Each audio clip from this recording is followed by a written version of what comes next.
माघ मास देवताओं का प्रिय महीना है। वह पवित्र समय जब स्नान, जप, दान और कथा श्रवण में जन्मों के पाप नष्ट हो जाते हैं।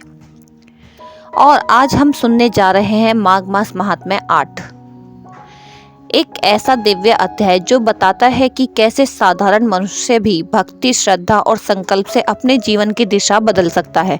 शास्त्र कहते हैं जो इस अध्याय को श्रद्धा से सुनता है उसके जीवन में दरिद्रता, भय और दुख टिक नहीं पाते। तो पूरे ध्यान और श्रद्धा के साथ बैठिए, क्योंकि आज की यह कथा केवल सुनने के लिए नहीं, जीवन बदलने के लिए है। तो चलिए शुरू करते हैं माघ मास अध्याय 8। हरे कृष्णा मेरे प्रियजनों, अभी तक हमने माघ मास महात्म्य का 6 और 7वां अध्याय पूर्ण रूप से संपूर्ण कर लिया है। आज हम 8वां अध्याय यहाँ पर पूर्ण रूप से संपूर्ण करेंगे, तो ध्यान से सुनिएगा और वीडियो में अंत तक जरूर बने रहिएगा। तो चलिए शुरू करते हैं। माघ मास का महात्म्य 8वां अध्याय। यमदूत कहने लगा कि तुमने बड़ी सुंदर वार्ता पूछी है। यद्यपि मैं पराधीन हूँ, फिर भी तुम्हारे स्नेहवंश अपनी बुद्धि के अनुसार बतलाता हूँ। जो प्राणी काया, वाचा और मनसा से कभी दूसरों को दुख नहीं देते, वे यमलोक में नहीं जाते।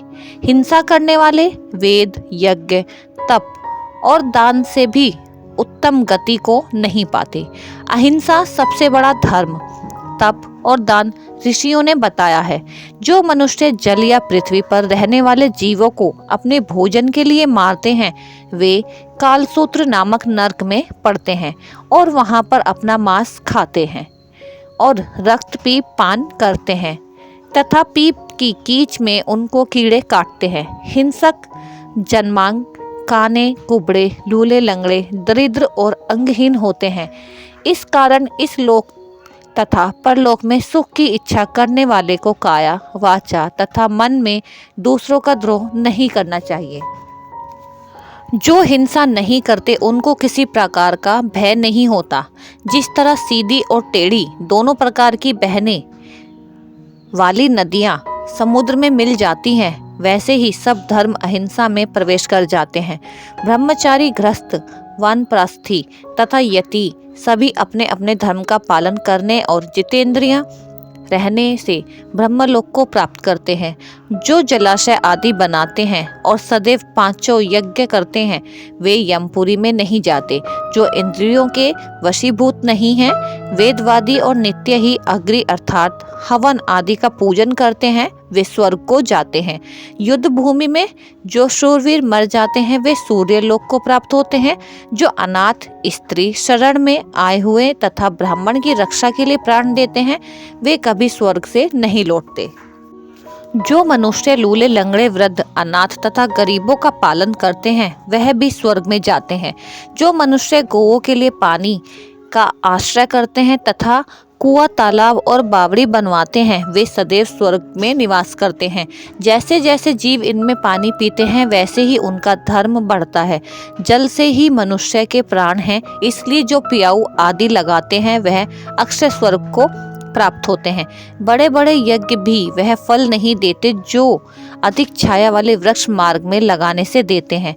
जो मनुष्य वृक्ष रोपण करता है, वह सदैव दानी और ज्ञान यज्ञ वाला होता है। जो अच्छे फल और अच्छी छाया वाले मार्ग के वृक्षों को काटता है, वह नरकगामी होता है। तुलसी का पौधा लगाने वाला सब पापों से छूट जाता है। जिस घर में तुलसी वन है, वह घर तीर्थ के समान है और उस घर में कभी यमदूत नहीं जाते। तुलसी की सुगंध से पितरों का चित्त आनंदित हो जाता है और वे विमान में बैठकर विष्णु लोक जाते हैं। नर्मदा नदी का दर्शन, गंगा का स्नान और तुलसी दल का स्पर्श, यह सब बराबर बराबर फल देने वाले हैं। हर एक द्वादशी को ब्रह्मा भी तुलसी का पूजन करते हैं।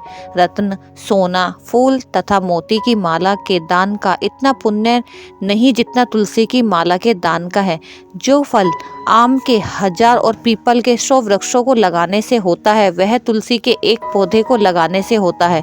पुष्कर आदि तीर्थ, गंगा आदि नदी, वासुदेव आदि देवता सब ही तुलसी में वास करते हैं। जो एक बार, 2 या 3 बार रेवा नदी में उत्पन्न शिव मूर्ति की पूजा करता है अथवा स्फुटिक रत्न के पत्थर से आप निकले हुए तीर्थ में, पर्वत या वन में रखी हुई शिव की मूर्ति की पूजा करता है और सदैव ओम नमः शिवाय मंत्र का जाप करता है, यमलोक की कथा भी सुनता है, प्रसंग, शत्रुता, अभिमान से शिव पूजा के समान पापों को नष्ट करने वाला तथा कीर्ति देने वाला 3 लोकों में और कोई काम नहीं है।